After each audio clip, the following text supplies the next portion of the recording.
tetaplah rendah hati. Stay humble, please. Obaja 1 ayat 2 sampai dengan 4. Demikian. Sesungguhnya aku membuat engkau kecil di antara bangsa-bangsa. Engkau dihinakan sangat. Keangkuhan hatimu telah memperdayakan engkau. Ya, engkau yang tinggal di liang-liang hatimu.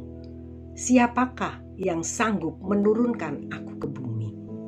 Sekalipun engkau terbang tinggi seperti burung raja wali, bahkan sekalipun sarangmu ditempatkan di antara bintang-bintang, dari sana pun aku akan menurunkan engkau.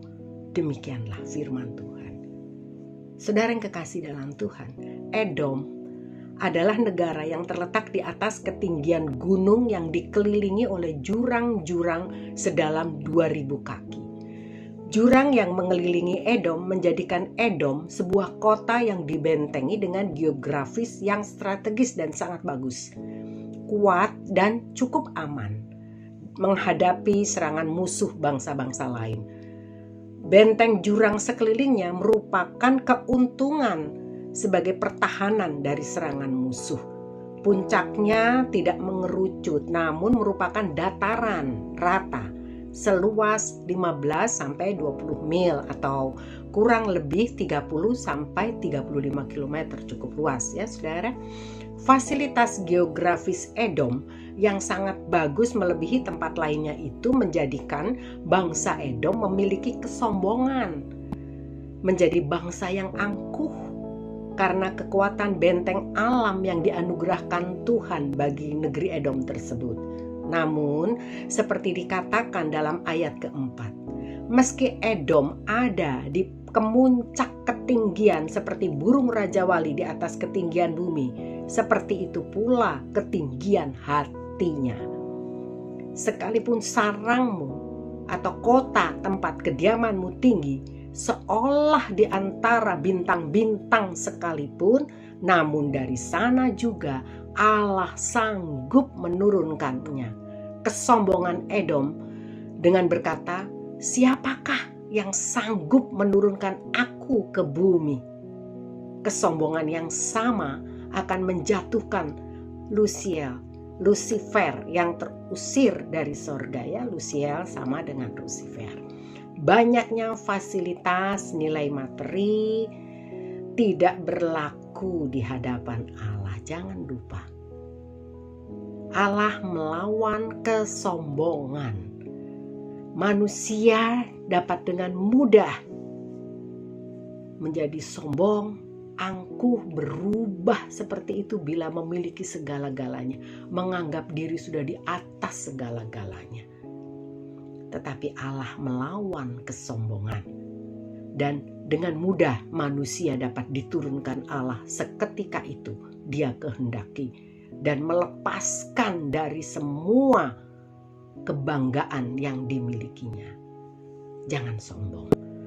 Permusuhan antara Edom dan Israel terbentuk sejak pada zaman Esau dan Yakub terkait dengan hak kesulungan yang diserahkan Esau kepada Yakub. Kita tentu ingat cerita ini, bukan?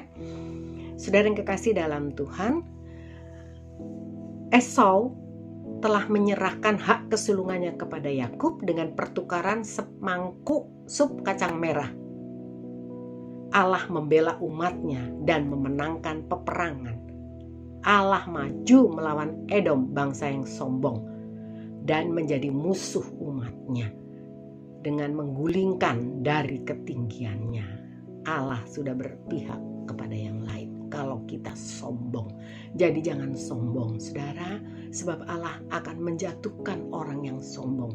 Dalam seketika pun Allah sanggup mengubahkan, melucuti segala miliknya, menurunkan segala yang ada di ketinggiannya. Puji Tuhan.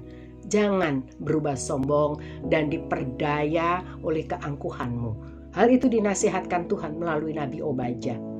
Sepatutnya orang percaya memiliki sikap dan pola pikir seperti dikatakan pemazmur Daud dalam Mazmur 131 ayat 1 sampai dengan 3. Demikian. Nyanyian siarah Daud. Tuhan, aku tidak tinggi hati dan tidak memandang dengan sombong. Aku tidak mengejar hal-hal yang terlalu besar atau yang terlalu tinggi bagiku, terlalu ajaib bagiku. Sesungguhnya aku telah menenangkan dan mendiamkan jiwaku seperti anak yang disapih berbaring di dekat ibunya. Ya, seperti anak yang disapih jiwaku dalam diriku. Berharaplah kepada Tuhan, hai Israel, dari sekarang sampai selama-lamanya. Amin. Puji Tuhan. Mazmur 138 ayat 6 versi mudah dibaca demikian. Tempat Tuhan sangat tinggi di atas segala yang lain. Namun Dia masih memelihara yang rendah hati. Bahkan dari tempat itu jauh di atas, Ia tahu apa yang dilakukan orang sombong. Dia melihat setiap orang. Dia mengawasi setiap langkah manusia. Bila engkau dipercayakan dan dipinjami Allah dengan harta milik, kedudukan, posisi jabatan, berbagai fasilitas yang melebihi orang lain, bahkan anugerah-anugerah karunia-karunia yang tidak dimiliki orang lain, jadikanlah semuanya itu untuk kemuliaan nama Tuhan. Bukan kepentingan diri, bukan untuk kebesaran diri, bukan untuk kesombongan diri. Tetaplah rendah hati dan mau berbagi, memberkati dengan sesama. Itu yang sepatutnya diingat dan dilakukan. Apapun yang dilakukan dalam melayani, juga di dalam hal berkorban, dalam hal berbagi, hendaknya tanpa didorong niat mencari puja-puji, pujian sia-sia dan penghargaan dari manusia. Maka Tuhan akan memberkati kita, memberikan penghargaan dari Tuhan. Penghargaan dari Tuhan itu luar biasa, lebih indah dari segala penghargaan yang manusia berikan. Tuhan akan memberkati kita, Tuhan akan membuat kita menjadi berkat bagi orang lain juga. Sebab kita diberkati untuk memberkati. Hidup kita diberkati untuk memberkati. Saudara yang kekasih dalam Tuhan, biarlah kita tetap menjadi orang yang rendah hati. Orang-orang percaya yang meniru sikap, perilaku, karakter Yesus. Yang tetap rendah hati walaupun dia Allah, dia menjadi orang manusia, anak manusia yang rendah hati selama hidupnya di bumi. Dia tidak pernah menyusahkan orang lain, tidak pernah berlaku sombong atau tinggi hati. Bahkan dia menyamakan dirinya dengan orang lain, dengan manusia lain. Yang sesungguhnya dia adalah anak Allah yang maha tinggi, putra Allah yang kudus. Puji Tuhan. Tuhan Yesus memberkati kita semua. Haleluya. Puji Tuhan.